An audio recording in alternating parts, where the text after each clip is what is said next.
So welcome everyone who's joining. We'll just take a few more minutes to get started.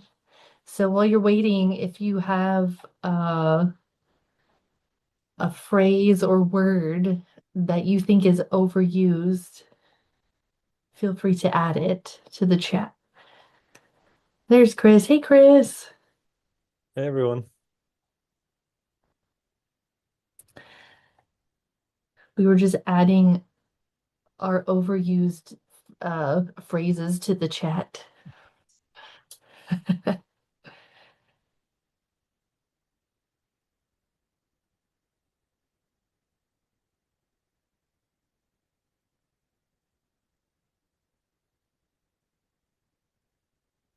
Kelly, is everyone who's part of the group able to access the presentation after? Access the recording?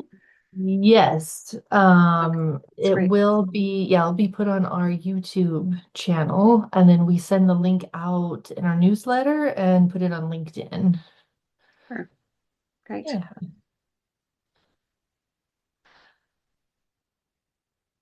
All right. Well, we can go ahead and get started, and then maybe people will continue to trickle in. So let me organize my screen a bit here. Okay. All right, so I'll introduce myself. I'm Kelly Hickler. I'm one of the co-chairs of the APA Community Engagement Interest Group, and I am the founder of Cinovation Studio, where we focus on innovative civic education and engagement. And also on the call is the other co-chair of the interest group, Chris Holler. Hey, Chris. He's a founder Hi. of Conveyo, the engagement platform for plans and policies. Do you want to say anything else, Chris? No, other than I just came back from APA National, and I hope I know some of you were there actually looking at the attendee lists. We had a Ah, couple of APA Community Engagement Interest Group events, so it's great to see everyone. oh, cool. Great. So, if anyone on the call is not already a member of the interest group, we'd love to have you join us. It is free, it is open to everyone. You do not need to be an APA member to join. The best way, go to apacommunityengagement.org and you'll be directed to right at the top of the screen. There's the link to join us. You will automatically get subscribed to our newsletter on Substack that we send out monthly. You do not automatically get subscribed to our YouTube channel, though, so we would love for you to head to our YouTube channel and subscribe. That is where the recording will be posted afterwards, and you can see previous recordings from other webinars that we've done. And lastly, we are a member-driven group. So we thrive on input from our members. If you have resources, tools to share, best practices, worst practices to avoid, ideas for future webinars, if you want to host a meetup in your city, we're open to ideas. So please reach out, hello@apacommunityengagement.org. And on our call today, our presenter is Lisa Orchard, the founder and principal of Scribe Technical. She's going to tell us how to use plain language for better participation. And I'll go ahead and turn it over to you, Lisa, if you want to share your screen. Great. Is it here? Okay. Looks like I'm sharing. Can you see Yeah, it looks okay? good. Yep. Okay, great. Hi, everybody. And thank you, Kelly and Chris, for having me. I'm really delighted to be here to talk about my favorite subject, plain language, specifically for planning professionals. So as Kelly mentioned, I'm Lisa Orchard. I'm founder and principal of Scribe Technical. I work mostly with urban planners and designers to help them tell their stories very clearly, coherently, so that they can have an impact. Because let's face it, most of us could be doing something else, but we are in planning because we have a special passion for our communities, our cities, and the people who live there. So I spent 20 years working in planning. I found I had just sort of become the go-to person on the writing and editing side. So when it was time to make a change, I started Scribe. Now I mostly work on technical papers, writing, editing, supporting people, helping subject matter experts really get their key points across. But that's enough about me. I'm more interested in you. So, please use the chat to say hello. Let us know where you are, what you do, and if you have a favorite planning term, and it could be one that you love or hate, one that's overused, please add that to the chat as well. So we will talk about jargon. We have just under an hour and quite a bit to cover, so I'm just going to jump right in. I will introduce you to the concept of plain language and an idea of civic clarity that helps planners get more and improved participation from their audiences. So I'll cover some key principles and leave you with some techniques. I will give you a chance to weigh in along the way and to try a few independent exercises. I will try to keep an eye on the chat, but perhaps, Kelly, if there are any questions that come up or comments along the way that are timely, I will address those as we go. Sure. Thank you. All right, so we have great stories to tell. Planners care a lot about their projects. We need our listeners, though, and our readers to be part of the story for our projects to be successful. And that may be as important, valued partners in the process, as influencers in how the process unfolds and the kind of results that we get, or decision makers.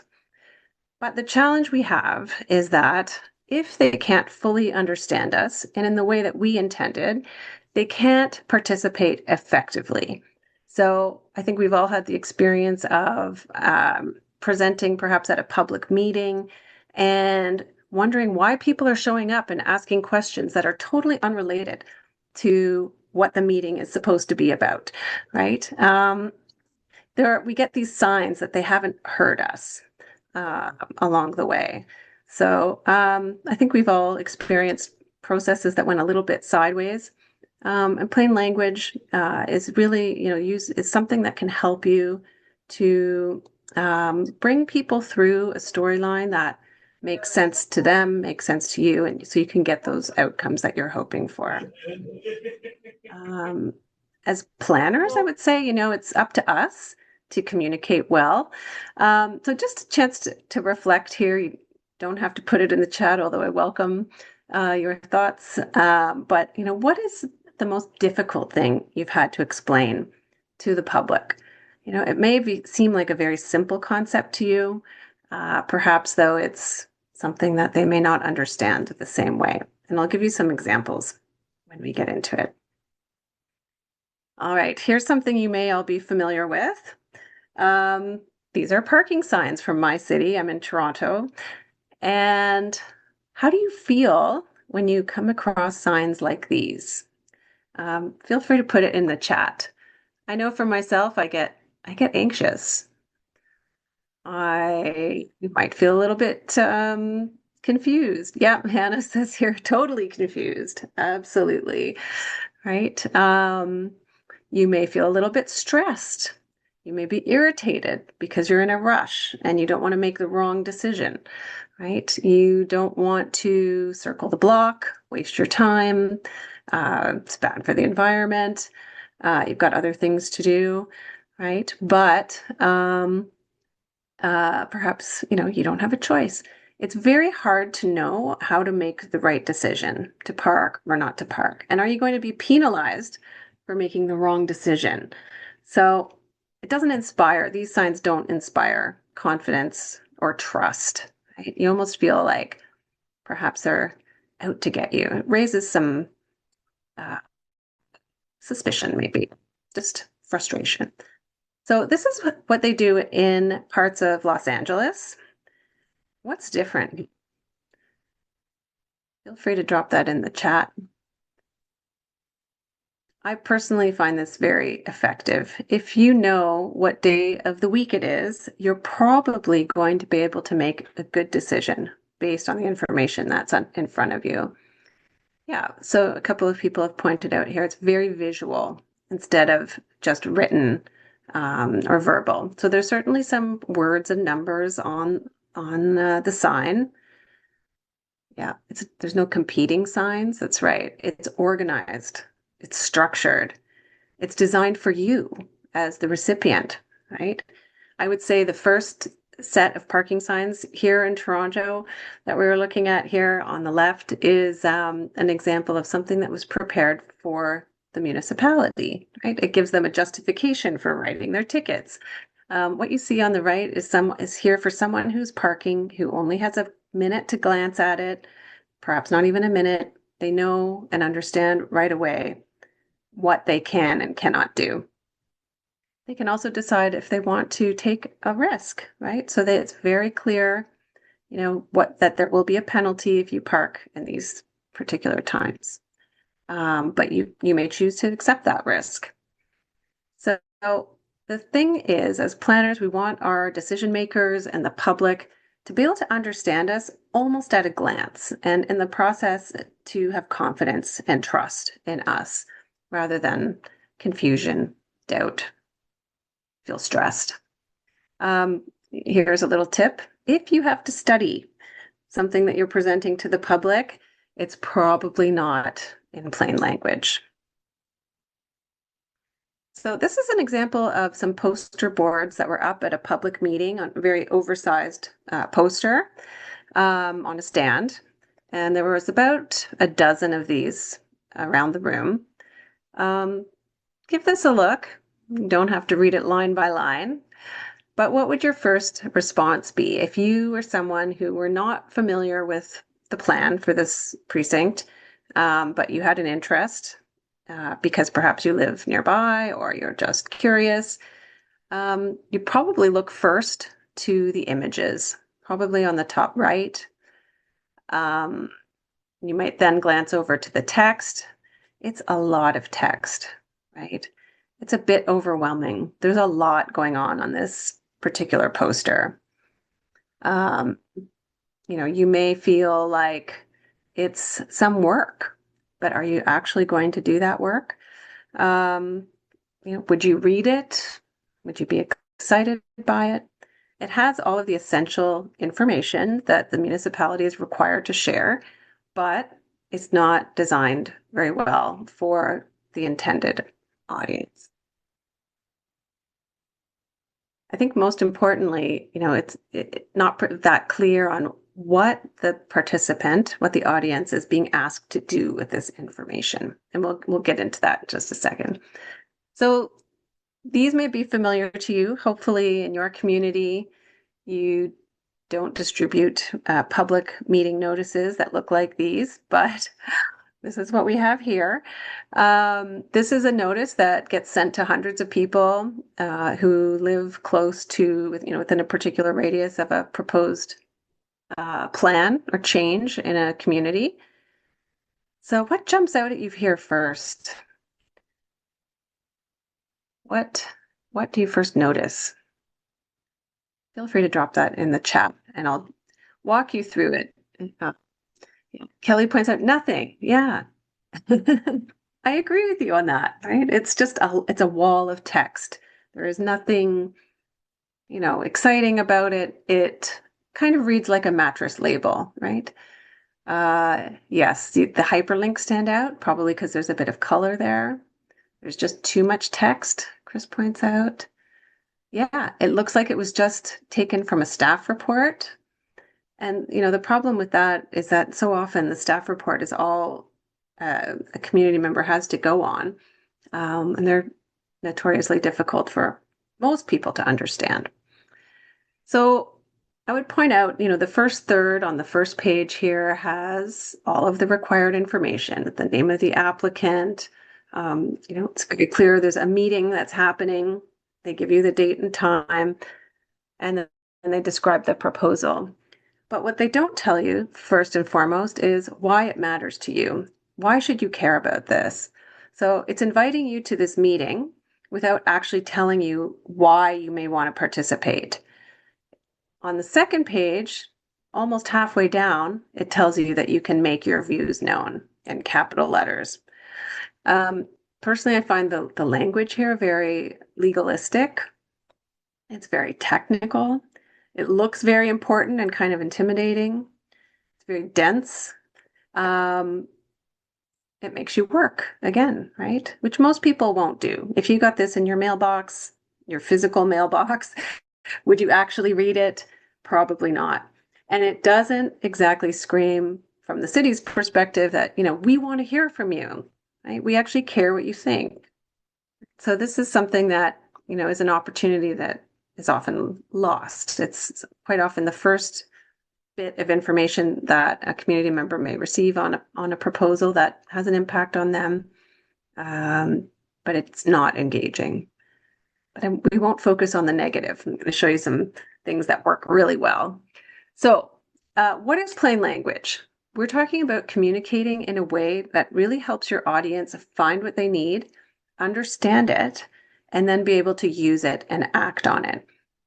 These three qualities are the heart of plain language. So really, your material needs to reflect all three of these things. So by allowing the reader to find what they need, you're thinking, or to encourage them to find what they need, you're looking at the wording, the structure, the design. They're all so clear that somebody can get right to the key information quickly. And it's more than the words that you choose. It's how readable, accessible, and usable your document is. So this is a definition from Plain International. They describe it as a document with wording, structure, and design that is clear, concise, well organized, and most important of all, I think, is that it's suitable for the intended audience. Plain language is something that has been growing in use around the world. New Zealand has recently passed legislation, although it's been contested. We see a lot of smaller communities adopting plain language in all of their public notices. Of course, in the US, I know there's the No Gobbledygook Awards, I think that were started by Al Gore many, many years ago for federal documents. So, it's been around for a long time, but there seems to be a resurgence of interest in it for a lot of reasons, and we'll highlight those. So first of all, why use plain language? Why does this matter? Your technical expertise alone will only take you so far. You have to be able to communicate your ideas.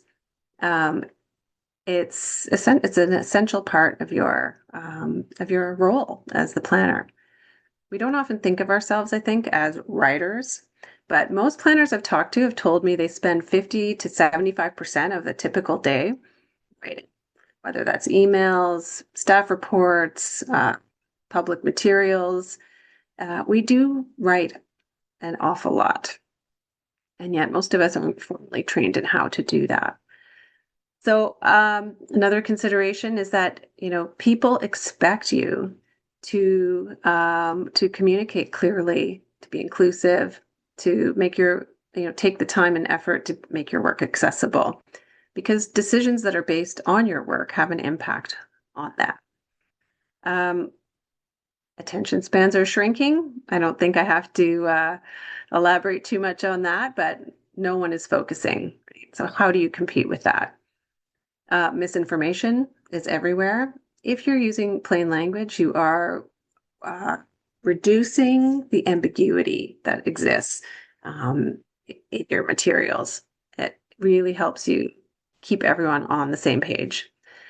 You may be obliged to. In the jurisdiction I'm in, planners are required to adhere to a code of conduct, and there are ethics as well.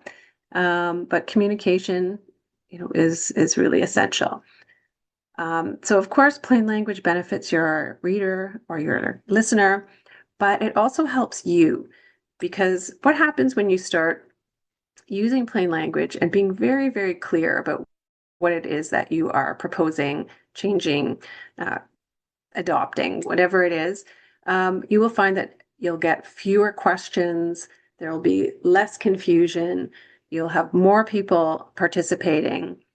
And all of these things help smooth your path along the way. It's also just a good business practice. There have been numerous studies that have been done that just found that a lack of clarity, can extend your timelines, can escalate costs, and of course, we know increases frustration for everybody, whether that's an applicant or staff, the public, whoever it is. So something to keep in mind is, we're not just preparing materials for sort of a generic purpose. Most of the time, we are providing information that people need to either be able to do their job. If it's a decision maker, let's say you work for a municipality, your local counselors, but you're also writing for people who need to be able to participate in the process. So part of your role is to make it easier for them. And why not when it benefits you as well? So keep in mind, most people aren't reading you for fun. It's not creative writing that you're providing. It's business writing, and they need something very specific and direct from you. So when people have to stop to understand you, like with those parking signs, right, and they get frustrated or upset, emotional, they will not hear your message. Plain language can really help to build that confidence and trust in you and your organization. So think about a recent project that you've been involved in. Look back on the materials you've prepared. Can you easily identify who your main audience was? Who was the main intended reader or listener? And what is it that you want them to understand? And what do you want them to do with the information? Did all of that sort of come through clearly? Did you get the results that you were hoping? I know it's difficult quite often to take that time, but it can be helpful to reflect on your experiences. So you can also think of something that you're working on right now. Can you identify who the main audience is? Maybe it's a decision maker who perhaps doesn't have any background in your project or familiarity with it. Maybe it's a project partner. As planners, we work with a lot of people who have different areas of expertise. So, you may be working in land use, but you also have to communicate well with perhaps the environmental planner, the local engineer, maybe there's a local architect involved in the project, right? You have a lot of different people. And maybe it's members of the public, whoever that may be. It's one of the most challenging groups to try to identify and speak to with. So I started thinking about this concept of civic clarity in relation to plain language. I was listening to Roy Peter Clark. He is a journalism professor and an author. He wrote this great book called Tell It Like It Is, if you're interested in learning more. He defines civic clarity as an ethical code to tell the truth, to tell it in a way people can understand it, and to tell it well. For me, that really captures plain language. It's almost plain language, but on overdrive, right? So think of, the civic as relating to the citizen, community, and clarity is that quality or state of being able to understand and interpret. Roy Peter Clark was talking about in journalism, but I think it also really applies very well to planning. Part of this means being aware of how you're writing may be interpreted by different readers, being critical of your own writing, and how well you're able to meet your readers' needs, and also applying some techniques, which I will share with you to help you meet the expectation that you are communicating with. Why does it matter? It helps your reader, but it also helps you be more effective, and it opens up the planning process. It makes planning much more transparent, inclusive, and engaging. All right, here is a key disadvantage that we have, though. We may have these aspirations to be clear and concise and direct about what we're doing, but most people, whether they're reading or listening for that matter, but in this case, reading, they are scanning for what they need, right? We know people don't read word by word or even line by line. the most recent research showed that only 16% of professionals, subject matter experts, are actually reading line by line. So what these images show is some research that was done by the Nielsen Norman Group. They have lots of great resources on their website if you're interested in learning more about readability. And they conducted, I think it was something like 20,000, they involved something like 20,000 different participants in this eye tracking research. So they're looking at where people look on the page when they are reading. And what they found is that most people, they may read the first 2 words on each line. As the number of words on the page goes up, the percentage of what they're actually reading goes down. As their stress level goes up, their ability to read, to take in information, also goes down. So think about with those parking signs again, right? You're feeling stressed, it just gets more and more confusing the more emotional you get about it. So this shows, people are reading in what Nielsen Norman Group calls an F shape. So the red indicates the most read parts of the page. The yellow, it's starting to fade, and the purple is the least read. And you can see pretty quickly here that most people are starting when they're reading at the top left corner, quickly scanning down the page, and also very quickly losing interest, right? So these examples, I'll show you what a wall of text might look like, where there's no bolding, no emphasis, no bullets or subheadings. There's no guidance to the reader, right? Everything like that public notice I showed you, the public meeting notice, everything sort of looks the same. Nothing really stands out. And most of all, it's very difficult to know what you're supposed to be doing with the information. So as the reader, you're trying to be efficient about what's on the page, but you're also not so committed or interested that you're going to read every line for the most part. So imagine now somebody who shows up at a public meeting, a busy, noisy environment. They could be many other places. They're going to be scanning your materials quickly. We want them to focus on what's most important. So this is the wall of text, the equivalent of the wall of text. Quite often, this is what we do, right? Each gray line here represents text on the page. You can see it's completely uniform. Each line is fully justified. The format is repeated. There's nothing to focus on. In this image, the dark gray represents perhaps a heading or a short sentence. You can see there are short paragraphs. There's white space, bullets. Bullets are one of my favorite things to use, particularly when working with the public, because they are quick and easy to interpret and much easier to recall. So even, something as simple as breaking up that wall of text increases the likelihood that someone is going to be reading the key information page. Okay, here's an example from a city near me. This was actually published in the local paper in a hard copy format. And actually, when I was doing a workshop with a group of planners from that community, it turned out that one of them had actually written this text. So this is 249 words in one sentence. Okay, it meets the legal requirements, right?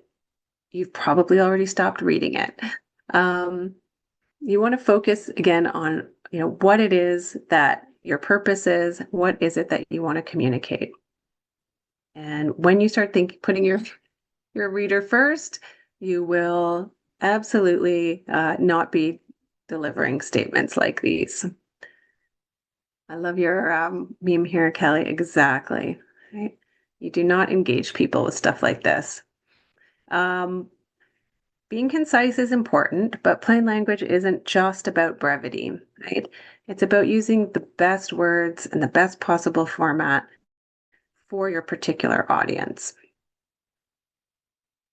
There are times where longer is better. Sometimes you can't reduce the complexity or reduce the volume of text without losing something important, but you can still organize it in a way that helps even the most technical reader find their way through your material. One thing to keep in mind, though, as a subject matter expert, there is something called the curse of knowledge, and some of you may have heard of it. It's a concept put forward by Steven Pinker. He's a Harvard-trained psychologist. He has several books out there. The curse of knowledge is a cognitive bias. So we all assume that others have the same background that we do to understand what it is we're communicating. So it's an inability to see a topic from the perspective of someone who knows less about it than you do. And we tend to overestimate others' familiarity with our own thinking and ideas. So the curse of knowledge is pervasive. It's being studied extensively by psychologists. So if you're interested, look up Steven Pinker's work. Yes, you can see from this little New Yorker cartoon here, right? The police officer thinks he's giving very clear directions, and the other person just is not hearing it the way that is intended. So we see it in all kinds of places. I would say particularly with jargon. We just completely forget about our reader in those cases. So here's a statement I pulled from, it was related to a planning award. So try to give this a read. What do you think they're trying to say? What are we to do with this statement? I've had to read it many times. So I think they're trying to say that, they're aiming to increase the value of land, to work efficiently and effectively and work with others, right? Something like that. But the point here is, how much work are you having to do right now to try to decipher this? Right? You don't want your reader to have to do this. If you want people to participate, you have to speak their language. Like Kelly points out, sounds like me in college trying to meet the word count. Absolutely. And it's actually a huge problem that we have in that planners particularly, unless you have a special interest, maybe your background was in, maybe you took a lot of English courses or something like that. But, our academic training kind of gets in the way sometimes of being effective writers in the workplace. There are a lot of rules that we've learned. We probably all have a high school English teacher lurking in our nightmares. There are things that we were trained to do in writing essays that don't work well for us once we are in the workplace, and specifically when we're trying to engage people in our work. All right, here are some terms that planners have shared with me through various workshops that I've led. I'll leave this up for a minute. Are there any others that people come across that perhaps are overused or are just, very technical, right? Technical specialist terms. And I would say, I'm not anti-jargon, and I'll talk about where it has a place. Yes, mixed use. Right? It introduces a lot of ambiguity, right? Look at the nightmare that's been created around the 15-minute city concept. If you're not familiar with it, just Google it. There's a planning term that was just completely hijacked. Chris points out, TOD, transit-oriented development. Yeah, we also do use a lot of acronyms without even thinking about it. They also trip people up if we don't take that time to explain them. Right? So a lot of terms that are very specific. Most of the time you want to avoid using too much jargon in your public-facing materials. Again, it depends on who your audience is, right? But taking that time to assess who they are will help you decide whether it's appropriate or not. First, you have to be able to recognize it, though, right? So I'll give you some tips on how to do that. So you want to avoid it as much as possible, but it is okay to use it sometimes. There are often very, very technical terms that we have to use, but we can explain it, right? Provide a definition.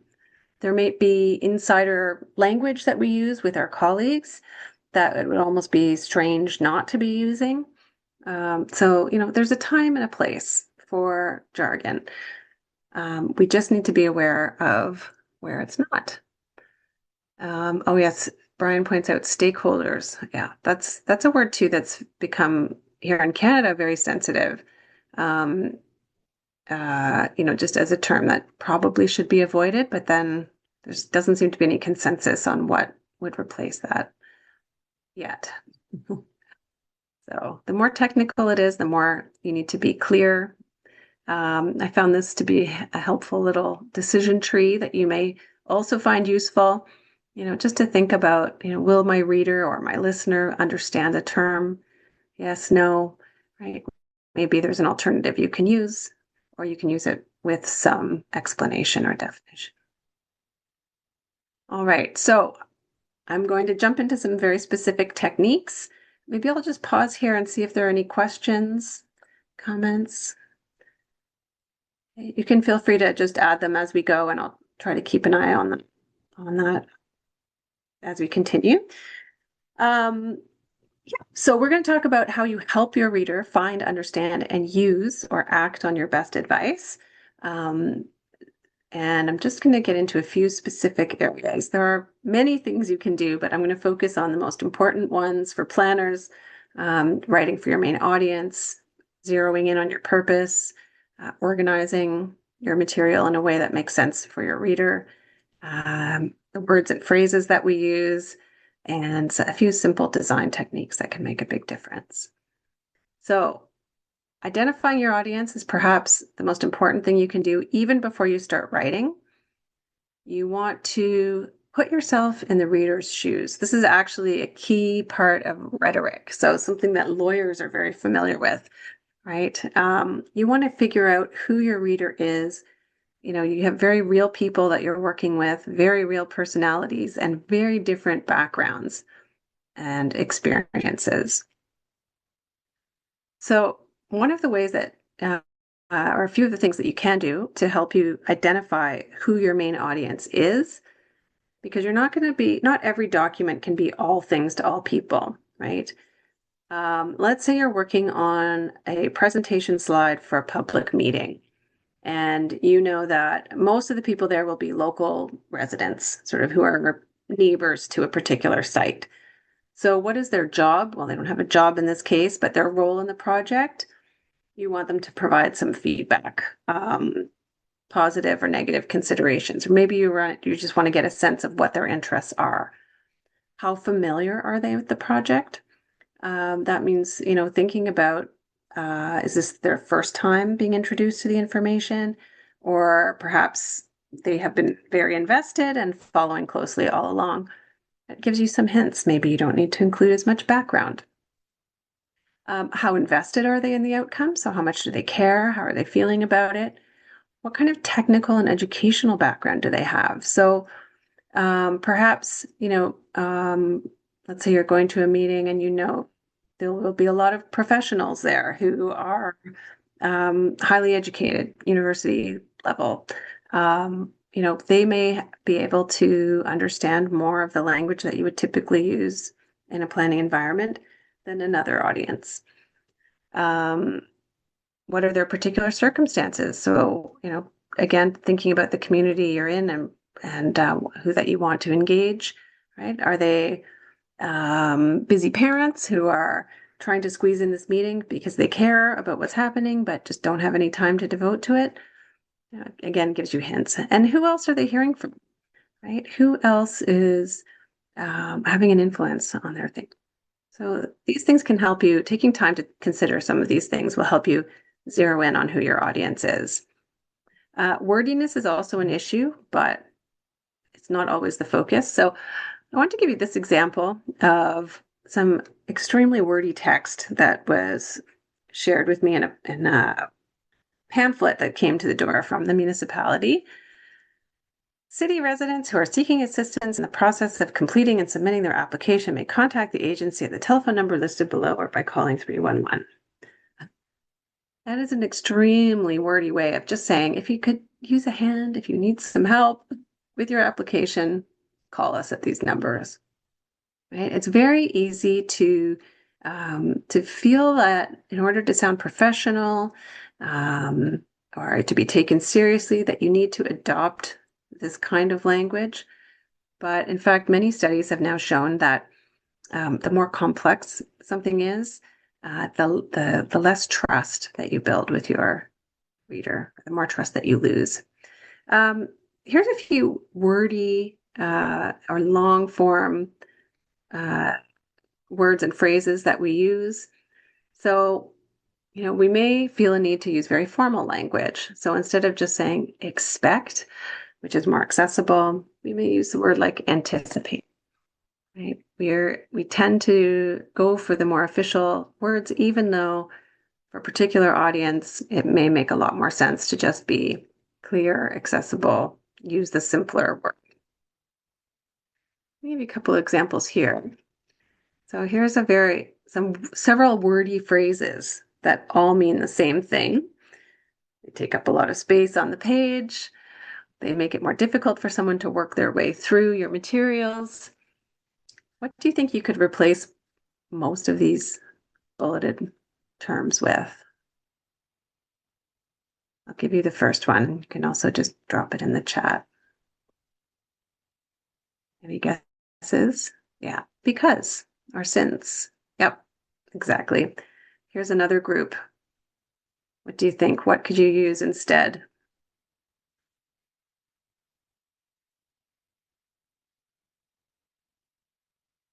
Maybe something like because nothing. Yes, crucial that, necessary that. Yeah, you could also just eliminate it, right? That's the kind of language you can just get rid of. Here's another one. Any guesses? Maybe you just want to use something like can. Yeah, exactly. And, we all have quirks in our writing, right? So I put in order to on this list because that seems to be my fallback. I can't seem to help myself. And everything I write, I end up having to delete out this phrase and just shorten it to to. And, once you take a sort of critical lens to some of your materials, you may find that there are lengthy phrases that you use for no particular reason other than you always have. And it's a very hard habit to break, but being able to stand back and assess your work is really important. So we have some unique challenges. Think about that curse of knowledge, right? We forget that others don't know or understand what we know and understand the same way that we do.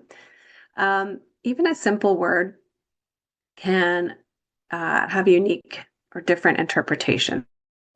So there may be the unique meaning that you understand, right? There may be a dictionary definition. There's the everyday meaning. So someone not in your area of work or your field would understand. And there are implications of using some of those terms. So here's a few words. I'll give you an example. A term like placemaking. The unique meaning that I may have in mind when I use that word and something I'm working on is probably something very positive. I'm thinking about a vibrant public space, right? Something that is specific, planning oriented that I have in my own mind. When I looked it up in the dictionary, there actually is no definition or consensus on what placemaking means. There's the everyday meaning. So placemaking, one person may interpret it one way as, let's say, we're making a place. Someone else may interpret it differently as we are improving or changing a place, right? And the everyday meaning, somebody might not know what you're talking about at all. And then what if you're in a contested hearing over a proposal? Right? How would placemaking be interpreted? It might even work against you. So, think of a term that you use all the time. And I really suggest that you do this little exercise, look it up in the dictionary, think about how your neighbor would interpret it and see what you come up with.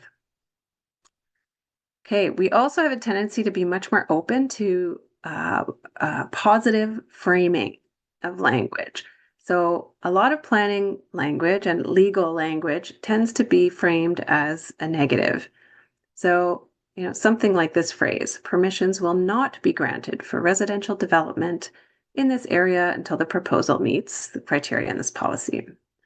Rather than something that's oriented in a positive tone, In this case, it could be flipped around to say the city will approve, right? Residential developments that meet this criteria. So it's using active language, being very clear who the subject is. It implies an accountability, and quite often when you're flipping your language or your statements around to something to be more positive, it also becomes a little bit shorter, which is a nice bonus. So being direct can also save you a lot of space on the page. All right, think about your purpose, right? What outcome do you want? What's the current environment like? What's your key message, or your bumper sticker message, right? Are you going into that, preparing that material with all of that very, very clear in your own mind? And you can practice explaining it to your colleague or to someone who's completely unfamiliar with it. Will they understand it the same way that you will? So reasoning, this is another key aspect of rhetoric, right? What will help you make your case? You want to bring your reader along to the same conclusion that you're hoping for. Structure, I won't spend a lot of time here. I mean, I think we looked at that quite a bit with the visuals, but just think again about your busy reader.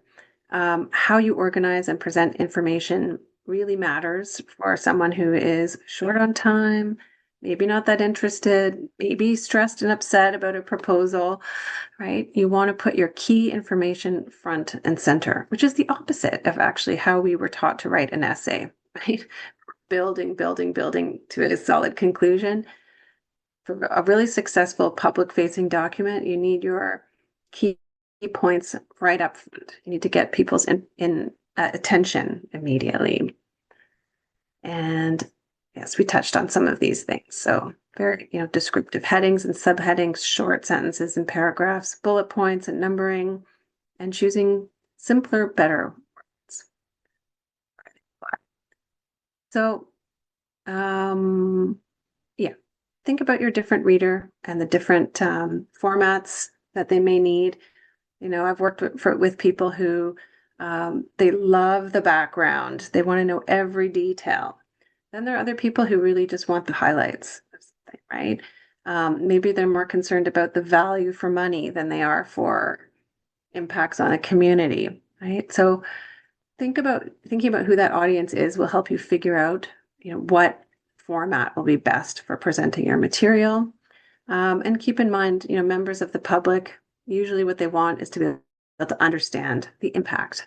So think about what would help them understand that in the best possible way.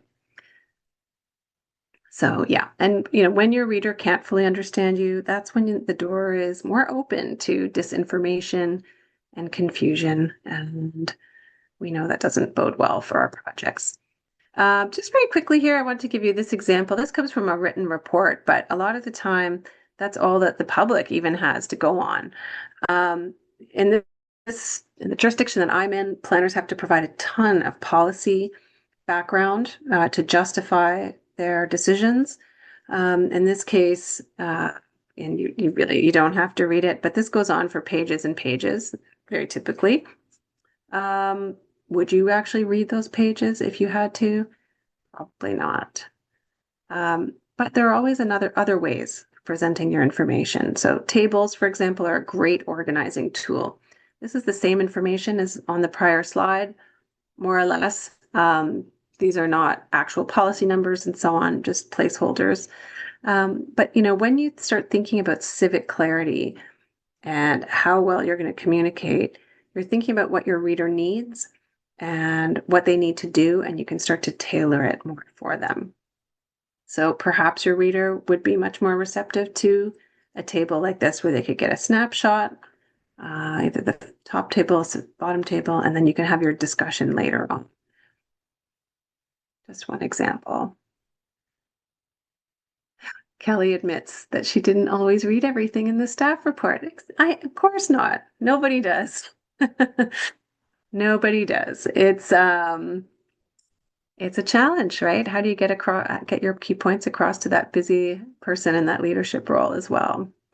So keep in mind, there's only so much any reader can take in. So We talked about Steven Pinker, and one of the causes of the curse of knowledge is that we're too abstract in how we communicate, right? So there is a cognitive load. That's the amount of information you can possibly take in, so how much work it is. And there's a limit, right? He talks about chunking information, that's organizing information in a way that makes sense, kind of self-explanatory, although it's not the most eloquent phrase, but organizing and structuring your information in a way perhaps where you have similar ideas grouped together.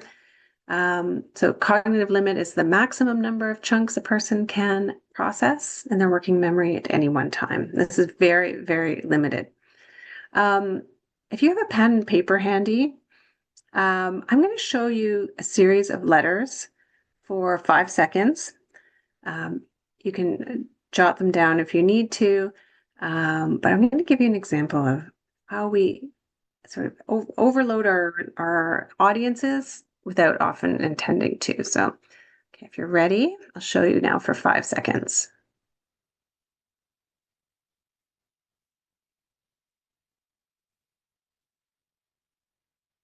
Okay, can you recall those letters? Can you remember what you just...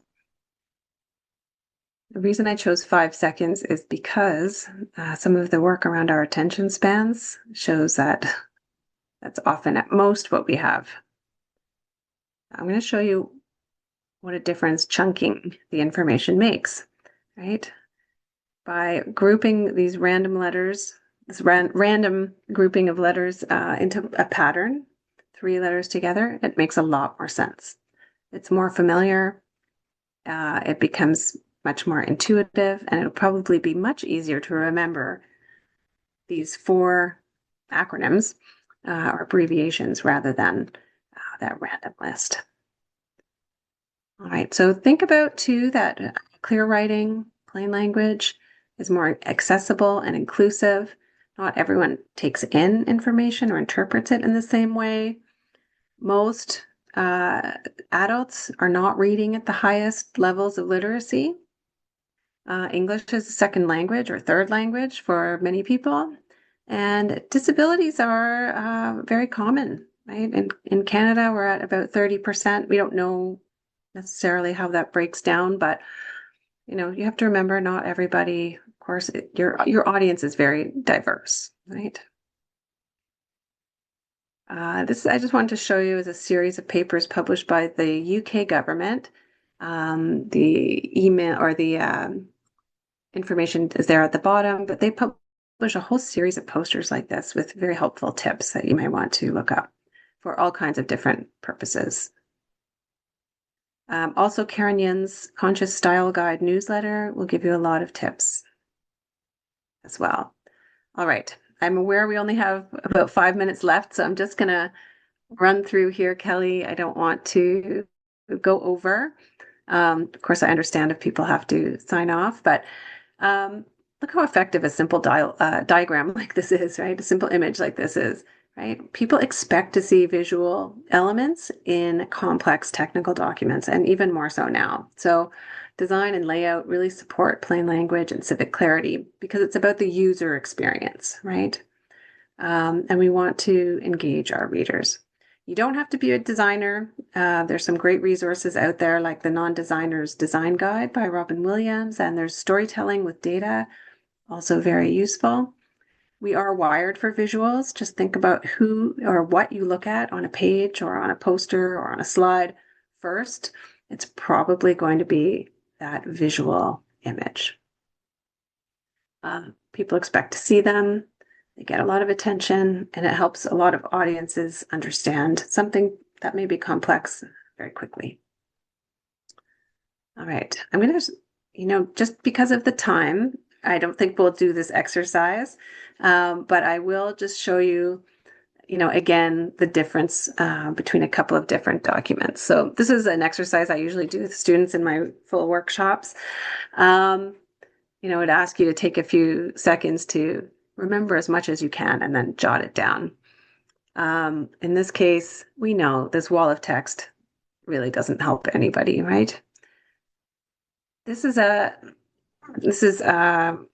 mock-up that one of my students developed as an alternative. The same information, it's presented very differently. We have color, fonts. It's very clear what the application is for, what's being requested. Something like this is much, much easier for someone to interpret and get involved in, right? We'll just jump over that. Even the most technical information, particularly the most technical, I would say, benefits from a visual explanation. I won't go through this just in the interest of time again, but this was one I was involved in on a modeling exercise. So for those of you who are not perhaps or perhaps haven't had a lot of experience with modeling, it's very complex, very technical, and very difficult for most humans to understand, I would say. So anyway, we developed this for, but working alongside the modeler to be able to explain and provide a rationale for our project. I'd encourage you to try new things. This comes from a guy at his website is doodlesmountainmath.ca. This is a traditional way that we tend to look at communities through maps. These are 6 metropolitan areas in Canada. The dark red indicates the highest density of these communities. The gray indicates the lowest density. And I love this. It's the same information presented to be potentially much more engaging for a different audience. Maybe your audience, it needs to understand density, but they don't need to see it in a map form. Maybe something like this would be much more helpful for what they need. Okay, so keep in mind, your audience isn't necessarily participating for fun. They need and want something specific from you. Plain language really helps your reader find what they need, understand it, and to be able to act on it and participate. So put yourself in your reader's shoes. At the end of the day, sorry, jargon, I try to avoid, all of your audiences do appreciate plain language, whether that's a decision maker in your organization or beyond, right? Nobody is reading completely or linearly. They're scanning and they're looking for what's interesting or relevant to them. No one has time to waste. So, a technical expert may have a larger vocabulary and may read more quickly than the average reader or participant, but they also have multiple demands on their time and their energy and attention. They want you to get to the point and they want to know what's open for discussion and what's not. When you're not as clear as you can be, that's, when you're opening that door to ambiguity, people are showing up at your meeting, providing feedback that may not be actually what you're looking for or what you need. Here's a little question to ask yourself when you're looking at materials that you're preparing for a meeting or another public-facing purpose. Could the audience pass a quiz after reading your main document or your materials just one time? Or do they have to study it? So remember, if they have to study it, it's not in plain language. Something to look for, right? You want to create a clear and readable and effective document. You want to communicate the complexity of your work in a way that helps you meet your planning vision and generates informed interest. The key is informed interest so that you can have that impact that you're going for. So just before I wrap up, think about 1 or 2 things that you would do to introduce plain language into your work. Excuse me.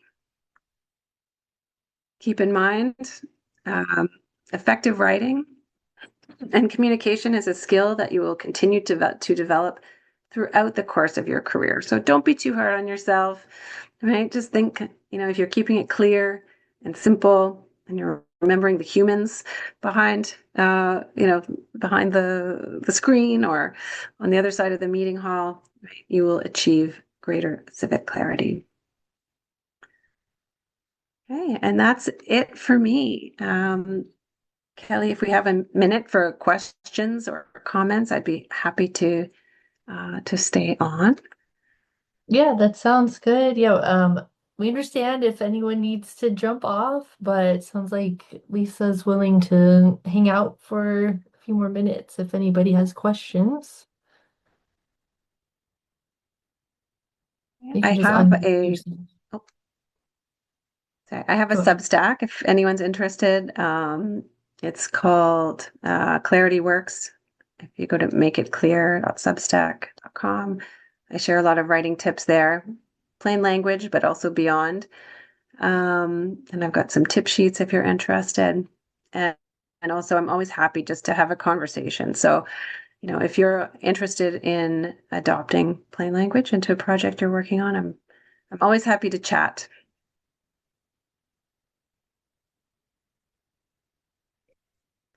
Okay. Lisa, I'm curious, do you help people just with the wording aspect of things, or do you do graphics also? I wish I could do really terrific graphics, but I cannot. So I have a couple of people on my team that I will use to develop the materials. And that's actually something else I would suggest if you have a graphic designer, as part of your team to work on it side by side is much more effective than trying to convey your what you're envisioning your plain language communication to be after the fact. So yes, I wish I could do both, but it's just not my forte. Yeah, sure.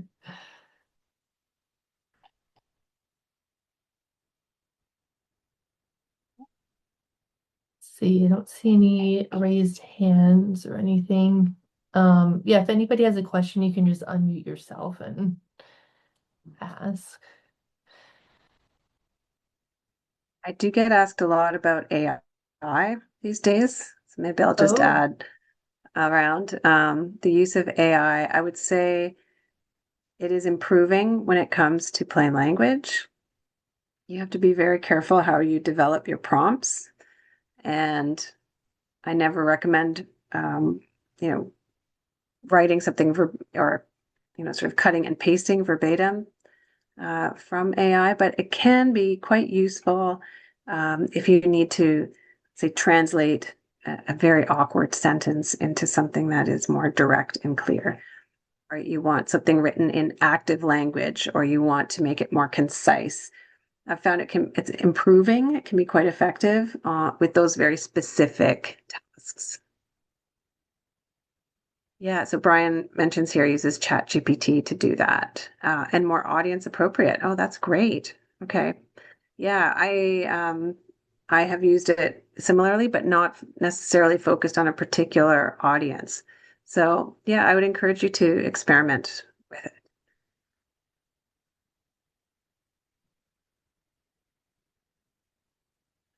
Lisa, I was curious, is there a recommended reading level? Like if you're just writing something for the general public, is there a recommended reading level, like fifth grade level or sixth grade level or something like that? Yeah, it's interesting because I was actually just on a meeting yesterday and we were debating this reading level idea, and it seems like a lot of people are moving away from it because it's so difficult to judge, and sometimes it can Mhm. be meaningless because what the readability tools do quite often is just measure things like the length of a sentence or how many long words there are to come up with that grade level. So you could Mhm. write,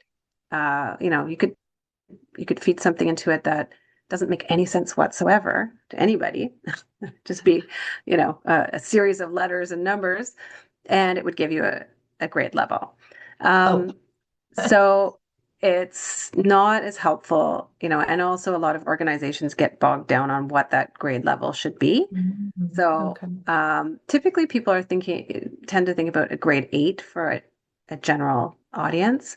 Mhm. But I don't know. Again, it depends on, who that audience is. And I just think it's so important to take that time to figure out, who's most likely to come out to your meeting or who's going to be the most interested and what is their experience? What is their education? How familiar are they?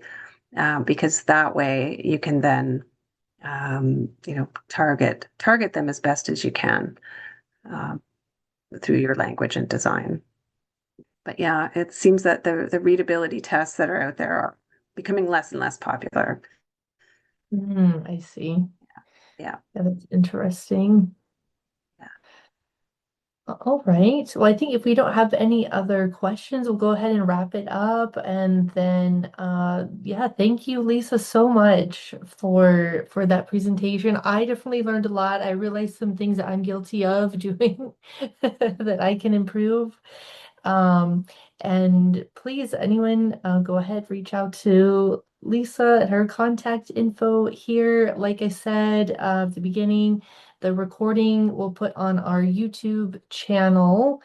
That is, I should have that memorized what our URL is. But if you join the interest group, apacommunityengagement.org, you will also get an email with a link to the recording. So thank you, everyone. Thank you, Lisa. We'll go ahead and end. Thank you for having me and for your participation. It's great.